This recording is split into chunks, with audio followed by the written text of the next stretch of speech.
Comment tu décrirais ta façon de communiquer avec tes proches? Alors, ma façon de communiquer avec mes proches, elle est bien meilleure maintenant parce que j'ai appris une méthode, hein, que j'ai eu du mal à mettre en pratique, donc qui s'appelle la CNV, communication non violente. Voilà, dans laquelle on apprend à exprimer plutôt son ressenti, à parler de soi plutôt que de parler sur l'autre, hein. J'ai eu beaucoup de mal parce que vu que je viens d'une famille où c'était vraiment l'inverse et que ça communiquait, enfin ça incommuniquait, je dirais, c'était tout à l'envers, tu vois. Donc ça a amené beaucoup de conflits parce que forcément les gens ne s'exprimaient pas vraiment, ils parlaient pas vraiment d'eux et en fait il y avait beaucoup de souffrance et il l'a reporté sur l'autre en fait bon.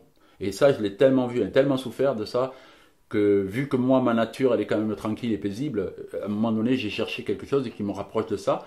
Et quand j'ai découvert ça, d'abord quand j'ai fait les stages j'ai pleuré. J'ai dit franchement j'ai pleuré. Quand elle me disait voilà exprime-toi normalement et maintenant on va regarder de quelle façon on peut s'exprimer. En voyant la différence je pleurais.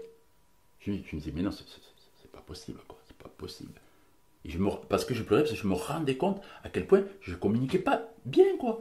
Et je communiquais, c'était violent en fait ma façon de communiquer. Même avec toute la bienveillance que je voulais avoir, même avec tout l'amour que je voulais avoir, même avec tout le calme que je voulais avoir. Non, en fait, j'étais conditionné d'une certaine façon. Donc, je me suis dit, bon là, il y a un vrai travail à faire à ce niveau-là.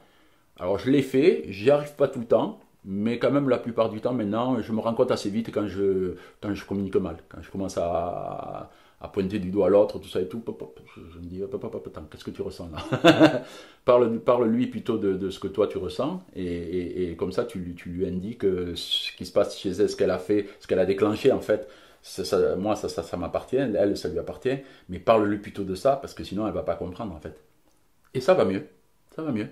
Ça y est, on commence à être sur le bon chemin de la communication, quoi. Tu vois, ça n'empêche pas, comme ils disent, si tu veux, tu n'es pas là en train de dire il ne faut pas qu'il y ait de conflit. En fait, je dirais le postulat, c'est de dire on n'est pas d'accord.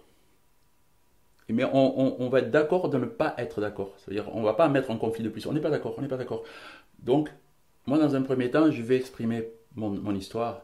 Et après, je vais t'écouter. Parce que souvent, on n'écoute pas, comme je vois les débats à la télé, tout ça, moi, franchement, alors là, tu me dis, qu'est-ce qui me peine? Alors ça me peine, je peux te dire, quand je vois des gens d'un tel niveau, je veux dire, qui sont à la tête, des présidents, des machins, qui communiquent de cette façon, qui se coupent la parole, tout ça et tout, là, je regarde et me dis, waouh, waouh, waouh, on est à la maternelle, là, les amis, là, à la maternelle. Et après, tu te dis, mais c'est normal qu'après, il y ait ça, il y ait ça. En fait, tu vois, les conséquences de ça. Bon, voilà, c'est ainsi.